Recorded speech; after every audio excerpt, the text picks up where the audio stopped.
Given a reprieve after the National Treasury decided not to increase the fuel levy for another year. According to Finance Minister Enoch Godongwana, this will save consumers around 4 billion rand.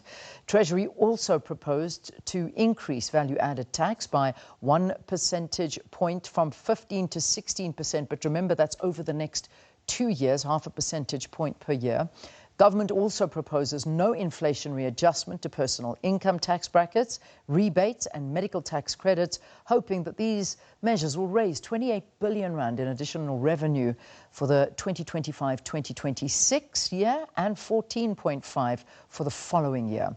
To talk more about the 2025 national budget and what it means for the business sector, we're joined by Khulekani Mathe. He's the Chief Executive Officer of Business Unity South Africa. Khulekani, thank you. Thanks for your time. Good morning, Leanne, and good morning to the viewers. So we had an analyst a little bit earlier, political analyst, talking to us about the budget. She rated it 7 out of 10. What would you give this budget that the finance minister has announced? I'd give it 4 out of 10. A 4 out of 10. Okay, so that's a worrying score. Talk to us about this. Why? So I'll start with the VAT increase. Increasing VAT in any economy is never good. It's not good for growth. It also puts pressure on household incomes, and that's just not good for business. And so on that basis alone, I think it's a 4 out of 10. Of course, there are some positives in the budget, but viewed holistically, I think that we could have avoided, perhaps not this time around, but by taking the right decisions over a number of years, we could have avoided this. We have allowed ourselves to get into a situation where we have to make these tough choices of putting so much pressure on households with the levels of unemployment being what they are, as well as to growth, because, as I've said, taxes do not help growth, economic growth. And this is a major problem, and this is where people are beginning to, I suppose, panic a little bit, because the idea is for a budget to build investor confidence and also increase job creation. Has this budget done that? Well, it's a yes and no. I mean, given the fact that it was even doubtful whether the budget would be tabled, given what we saw, 2 weeks ago, in a sense, the fact that a budget was tabled is some sort of relief.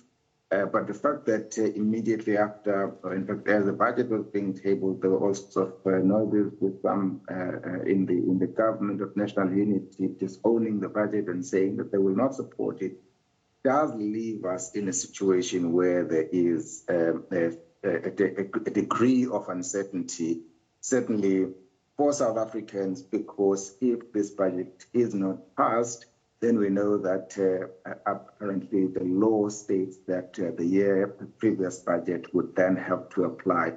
We shouldn't be in this place, so it is not a good place to be in. But when you consider just how difficult the situation was for the finance minister in terms of trying to balance the books, I think he avoided making the harshest decisions and also avoided kind of being populist in the face of all of the opposition that was out there. So it was a balancing act, and for that, I think we must give the minister some credit. Yeah, indeed. I mean, the sticking point of this value-added tax, which you spoke about, will now be 15.5% after that half a percentage point increase, and then another 0.5% coming the following year, so raising it to 16%. And if I heard the minister correctly, he said that the chances are that it will be raised another 0.5 percentage point in the year after that, so taking it up to 16.5%. But that depends on what the economy is looking like.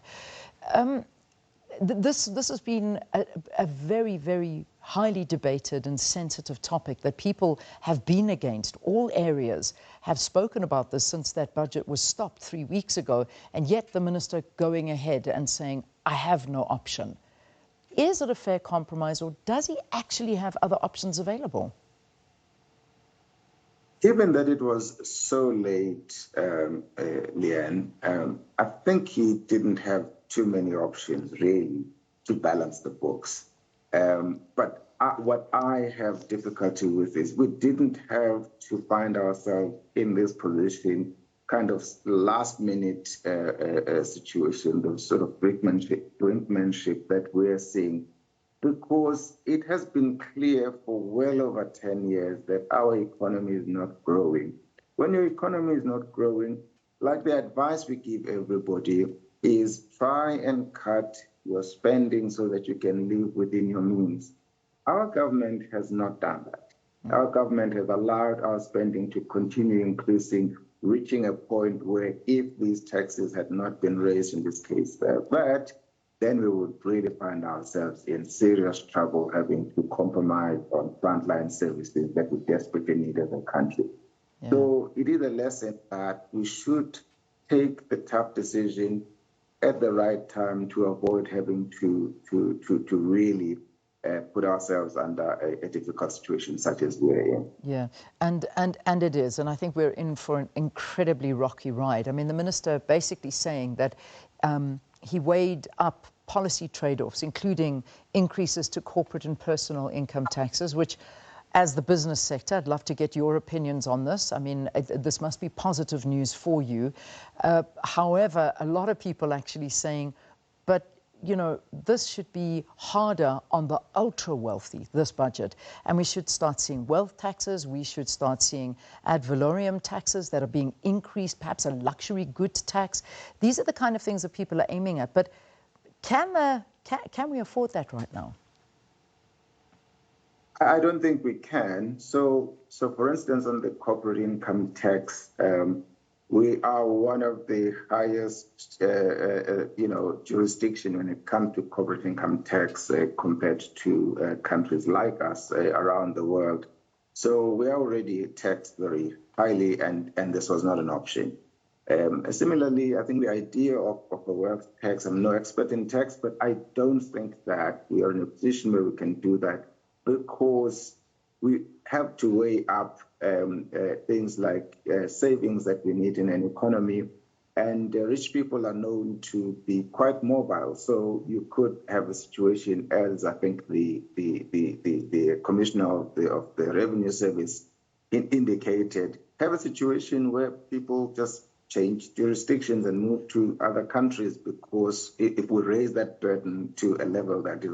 So it was a hard balancing act.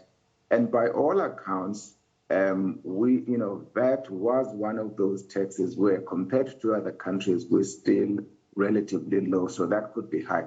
Of course, this does not take into account that we're not the same as those countries. Those countries do not have the same level of unemployment as ours, etc.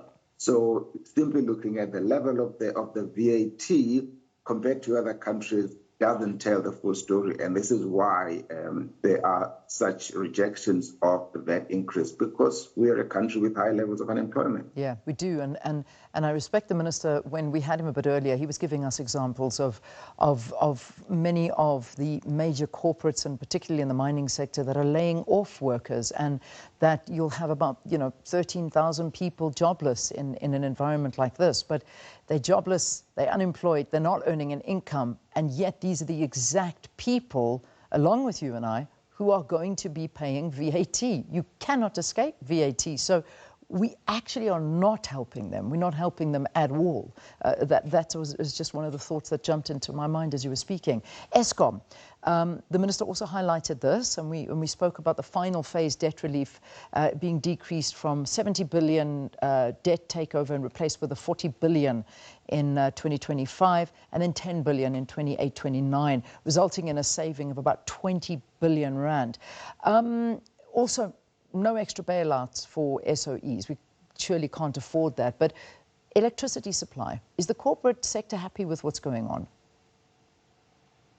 Well, look, I think a lot of work has been done in the past 2 years, maybe 18 months, to really bring down the levels of load shedding that were so debilitating and causing harm to the economy. Many companies, especially small and medium enterprises, closed down. So since last year, we've seen a huge reduction in load shedding. In fact, going for over 200 days without load shedding. So some good progress has been made there, and some of the announcements in the minister's budget do indicate that there is focus on addressing the remaining challenges in the energy sector, addressing the issues of expanding our transmission network and various other infrastructure projects. That is good. As business, we welcome that because the infrastructure is the backbone for economic growth, without which it would be difficult to grow the economy. So energy, transport, water, as the minister mentioned in his budget speech, we welcome that. We think that those are the right calls. All right, we've got to leave it there. Khulekani, thank you for talking to us. Khulekani Mathe, the CEO of Business Unity South Africa, reacting to the 2025 national budget.